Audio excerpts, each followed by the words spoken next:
فطفقت إذا خرجت في الناس بعد خروج رسول الله صلى الله عليه وسلم يحزنني أني لا أرى لي أسوة إلا رجلا مغموسا عليه في النفاق أو رجلا ممن عذر الله تعالى من الضعفاء ولم يذكرني رسول الله صلى الله عليه وسلم حتى بلغ تبوك فقال وهو جالس في القوم بتبوك إلى آخر الحديث۔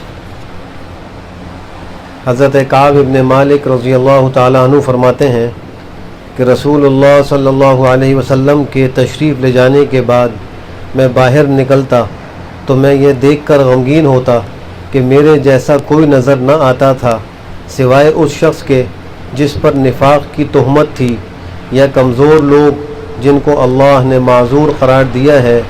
رسول اللہ صلی اللہ علیہ وآلہ وسلم نے مجھے یاد نہیں فرمایا یہاں تک کہ تبوک پہنچ گئے۔ تبوک میں آپ صلی اللہ علیہ وسلم صحابہ کرام کے ساتھ تشریف فرما تھے کہ آپ صلی اللہ علیہ وسلم نے دریافت کیا کہ کعب ابن مالک نے کیا کیا۔ بنی سلمہ کے ایک شخص نے کہا کہ یا رسول اللہ، اس کو اس کی 2 چادروں اور اپنے پہلوؤں پر نظر ڈالنے نے روک لیا ہے۔ حضرت معاذ ابن جبل رضی اللہ عنہ نے اسے جواب دیا، تم نے بری بات کہی، اللہ کی قسم یا رسول اللہ، ہم اس کے بارے میں خیر ہی جانتے ہیں۔ اللہ کے رسول صلی اللہ علیہ وسلم نے سکوت فرمایا۔ اسی دوران صحرا سے ایک سفید پوش آدمی دور سے آتے نظر آئے۔ رسول اللہ صلی اللہ علیہ وسلم نے فرمایا، یہ ابو خیثمہ ہو، اور وہ ابو خیثمہ انصاری ہی تھے۔ یہ وہ تھے جنہوں نے ایک مرتبہ 1 صاع صدقہ کیا تو منافقین نے انہیں طعنہ دیا۔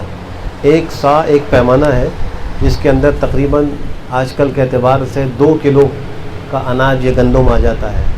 جیسے صدقہ فطر کی مقدار میں کہا جاتا ہے کہ 1 صاع گندم دے دیں، تو اس کی مقدار آج کل کے اعتبار سے تقریباً 2 کلو ہے۔ تو انہوں نے ایک دفعہ 1 صاع صدقہ کیا تھا، تو منافقین نے کہا کہ ان کے پاس اور کچھ نہیں ہے دینے کو، تو اس پر طعنہ دیا تھا۔ کعب ابن مالک کہتے ہیں کہ جب مجھے یہ اطلاع ملی کہ رسول اللہ صلی اللہ علیہ وسلم تبوک سے واپسی کے لیے روانہ ہو چکے ہیں تو مجھے رنج و غم نے آ لیا، اور میں سوچنے لگا کہ میں جھوٹا بہانہ کر دوں گا اور کہتا کہ کل کو میں آپ صلی اللہ علیہ وسلم کی ناراضگی سے کیسے بچوں گا۔ میں اس معاملے میں اپنے گھر کے ہر سمجھدار آدمی سے بھی مدد لیتا رہا۔ جب مجھے یہ خبر ملی کہ رسول اللہ صلی اللہ علیہ وسلم آنے والے ہی ہیں تو میرے دل سے باطل خیال جاتا رہا، اور میں جان گیا کہ میں جھوٹ بول کر ہرگز نہیں بچ سکتا۔ اب میں نے سچ بولنے کا پکا ارادہ کر لیا۔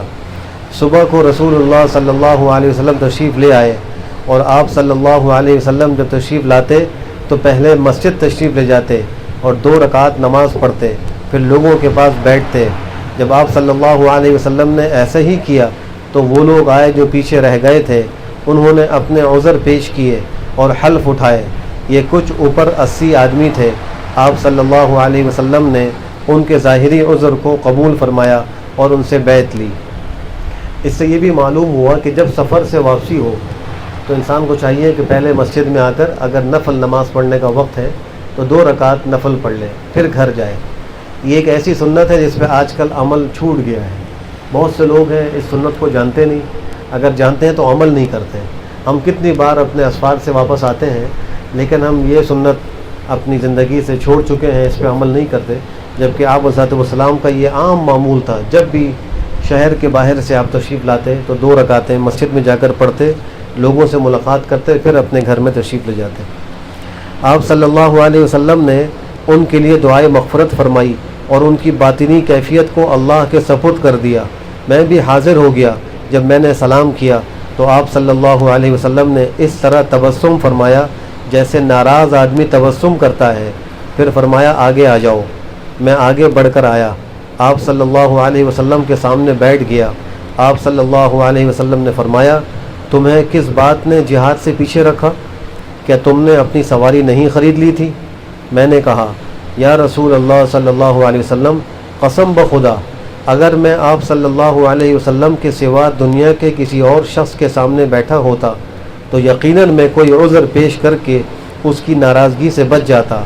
مجھے بھی گفتگو کا سلیقہ ہے، لیکن قسم بخدا میں بخوبی جانتا ہوں کہ اگر میں نے آج جھوٹ بول کر آپ کو راضی کر لیا تو عن قریب اللہ سبحانہ و تعالی وحی کے ذریعے مطلع فرما کر آپ صلی اللہ علیہ وسلم کو مجھ سے ناراض کر دے گا، اور اگر میں آپ صلی اللہ علیہ وسلم سے اس وقت سچ بولوں جس کی بنا پر آپ صلی اللہ علیہ وسلم مجھ سے خفا ہو، لیکن اس میں مجھے اللہ سے اچھے انجام کی امید ہے، قسم بخدا مجھے کوئی عذر نہیں تھا، فی الواقع میں ان دنوں میں جب میں آپ سے پیچھے رہ گیا زیادہ قوت کا مالک اور زیادہ مالدار تھا۔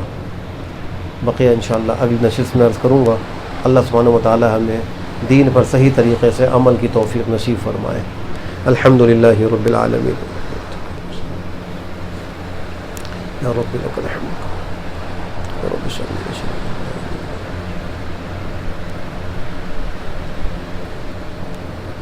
ربنا آتنا فی الدنیا حسنۃ، اللهم آتنا الشیطان